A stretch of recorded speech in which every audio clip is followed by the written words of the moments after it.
Hello বন্ধুরা, আমাদের চ্যানেলে সবাইকে স্বাগত জানাই। তো এই ভিডিওতে আজকে রিভিউ করবো দে দে প্যার ডে 2 মুভিটি। তো চলো না সময় নষ্ট করে ভিডিওটি শুরু করা যাক।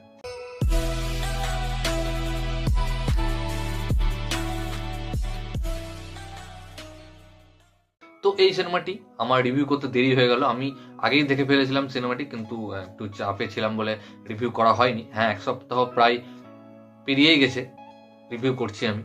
যাই হোক, সরি চেয়ে নিচ্ছি।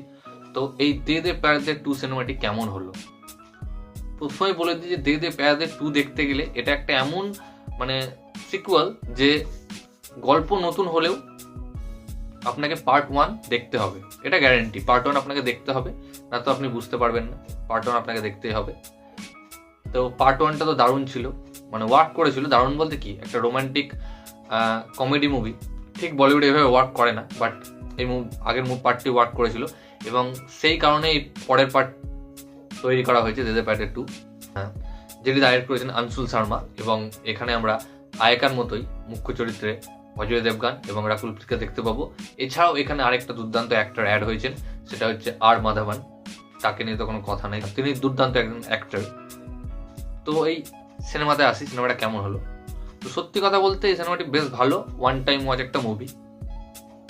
আপনাকে মজা দেবে, কমেডি দেবে। এরকম না যে 2 নম্বর পার্ট বের করার নামে পার্ট বের করে দিয়েছে, যে যেহেতু ফ্র্যাঞ্চাইজ ভ্যালু আছে, এর আগের পার্টটা যেমন হিট, তো সেই কারণে বের করেছে।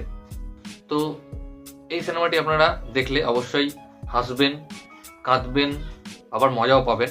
তো এই সিনেমার যদি স্টোরিতে আসি, স্টোরি ঠিকঠাক। Acting Ajay Devgn as usually আগেকার মতো যেমন আগের পার্টে করেছিল অ্যাক্টিং, ওরকমই করেছে। রাকুল প্রীতের অ্যাক্টিং নিয়ে কিছু বলার নেই, তিনি অ্যাক্টিং তো পারেন না, বাট চলার মতো করে দিয়েছেন। বাট এখানে দেখার মতো অ্যাক্টিং হচ্ছে আর মাধবনের। প্রথম হাফে যে লেভেলের তার অ্যাক্টিং ছিল সেটা তো ছিলই, প্লাস তিনি 360 ডিগ্রি কি করে সুইং করেছেন তার অ্যাক্টিংকে, পুরো পাল্টে দিয়েছেন। প্রথম পার্টে আলাদা, দ্বিতীয় পার্টে আলাদা রূপ তার। কেন এটা বলছি আপনি সিনেমাটি দেখলেই বুঝতে পারবেন। তার অ্যাক্টিংকে নিয়ে হ্যাটস অফ। তিনি দারুণ অ্যাক্টর, তিনি অ্যাক্টিংও দারুণ করেন। এই মুভিতেও তিনি ভালো অ্যাক্টিং করেছেন।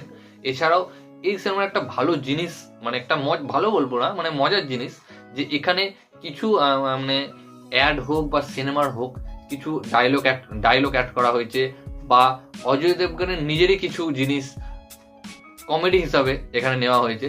একটা জিনিস আমি না বলে থাকতে পারছি না, যে অজয় দেবগানের যে বিমলের অ্যাডটা থাকে, অজয় দেবগান এরকম করে, তো সেরকম ওই রকমই একটা সিন ছিল যেখানে অজয় দেবগান এরকম করছিল, যুবা কেসরি এরকম ব্যাপার।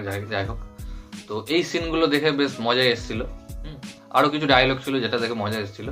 আর যদি সিনেমাটি সম্বন্ধে বলি, সিনেমাটি ভালো, ওয়ান টাইম ওয়াচ, একবার দেখতে পারেন। তাছাড়া তেমন কিছু নেই, ফ্যামিলি নিয়েও দেখতে পারেন। ফ্যামিলি নিয়েই একটা ফ্যামিলি ওরিয়েন্টেড মুভি। তো দেখুন, আপনারা ভালো লাগবে। এই ভিডিওটা এতটুকুই গাইজ। ভিডিওটি ভালো লাগলে অবশ্যই ভিডিওকে লাইক, কমেন্ট, শেয়ার, আমার চ্যানেলকে সাবস্ক্রাইব করুন এবং ইনস্টাগ্রামে ফলো করতে পারেন। লিঙ্ক আমি ডেসক্রিপশন দিয়ে দেবো ভিডিওটি দেখার জন্য। থ্যাংক ইউ, ধন্যবাদ।